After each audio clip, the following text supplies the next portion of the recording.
Hello, good people. Welcome back to the Career Deck, a space where we discuss everything career, people management, and growth.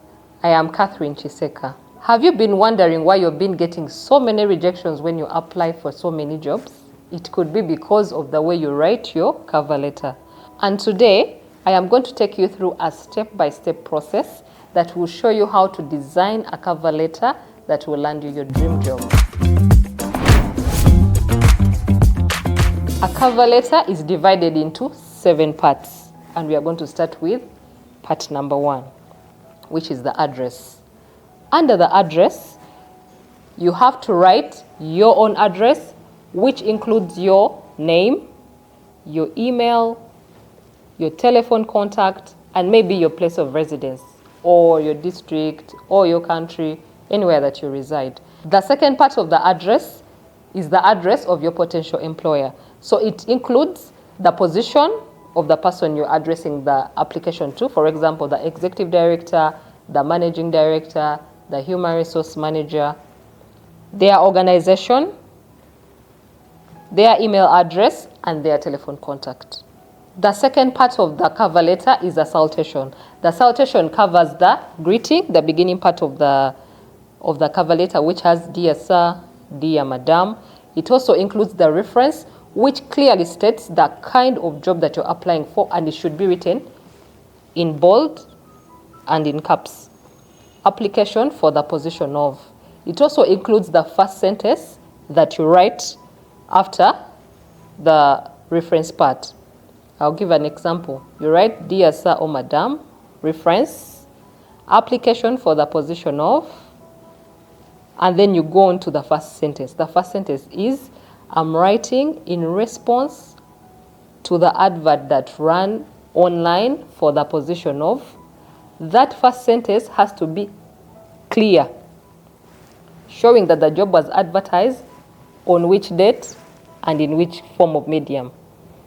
Was it on social media? Was it in the papers? Was it on the website? That's what that first sentence clears. The third part of the cover letter is what we call the first paragraph.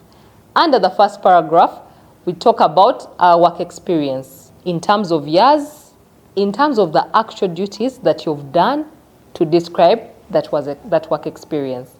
For example, if you're applying for the position of accountant, you say, I have 4 years of experience as an accountant, and I've been handling different work duties as an accountant, specifically petty cash, preparing financial reports, preparing budgets, monitoring budgets, among others. So this part, make sure you bring out the actual years of experience, the actual duties. You don't just write years of experience and you stop there. What did you do in those years of experience related to the position that you're applying for? The fourth part of the cover letter is what we call the second paragraph. Under the second paragraph, it is where we talk about our skills.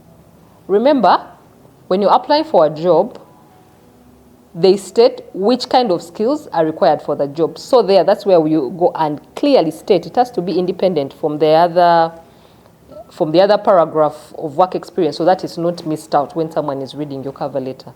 You write, I have different skills, or I possess the different skills that are relevant to this position. For example, listening skills, communication skills, writing skills, among others. The fifth part of the cover letter is what we call the third paragraph. The third paragraph describes your education.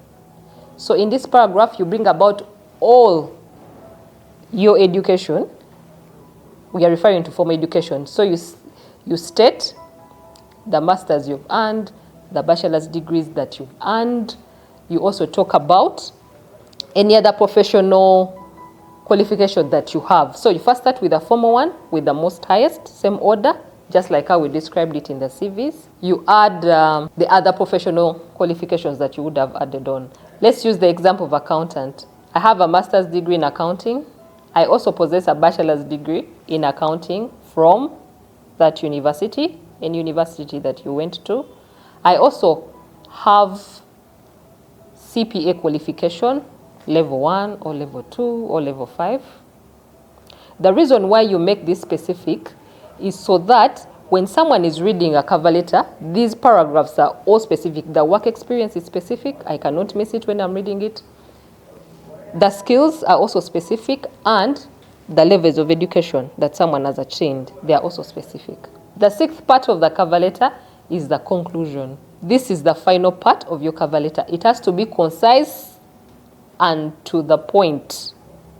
Now, you make sure that when the way you write your conclusion, it has to be one catching sentence that can want the recruiter to go ahead and read your CV. You can write a concluding sentence like, I look forward to meeting with you and discussing with you further on how my skills and my experience would meet your needs as an accountant. That sentence is clear, concise, and to the point. So, when you're writing your conclusion, don't make it as a big sentence. Let it be one sentence, clearly stating that you actually possess whatever they need and you're open to meeting with them again so that they can discuss with you further. When you write this statement, it triggers someone who is reading your cover letter to want to actually go ahead and read your CV. And when they read your CV, if you've tailored it well, like how we have been discussing in our previous videos, you'll be standing a very high chance to being shortlisted. The seventh part of the cover letter is the signing off part.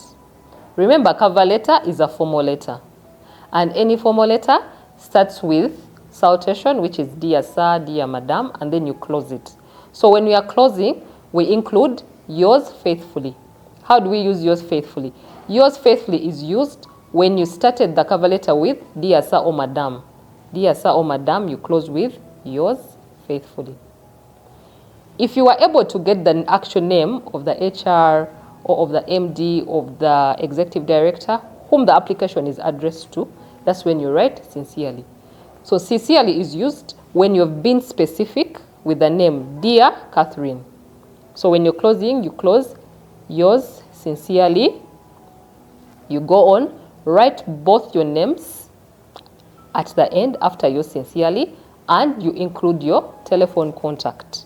Remember, when we're doing the first part of the cover letter, under the address, we included our name and our telephone number. But you have to repeat both your names down when you're closing off, plus your telephone number, so that when someone reads through, because remember, this cover letter it's long and detailed. So to make it seamless for the person who is reading through, after reading your name, they should be able to get your number immediately so that they are able to call you after. And another tip is, this cover letter has to be on one page. However long it is, you have to make sure it fits on one page. Do not make it go to page 2. Reduce the font size, realign in your MS Word, and make sure that it fits on one page. And there you have it. That is how you write a job-winning cover letter. Remember, a great cover letter can be a key to standing out in this competitive job market. And knowing what to include and what to leave out can make a whole difference. And that is what we have learned today. Until next time, I am Catherine.N.Kisekka, here at the Career Deck, guiding you through professional greatness.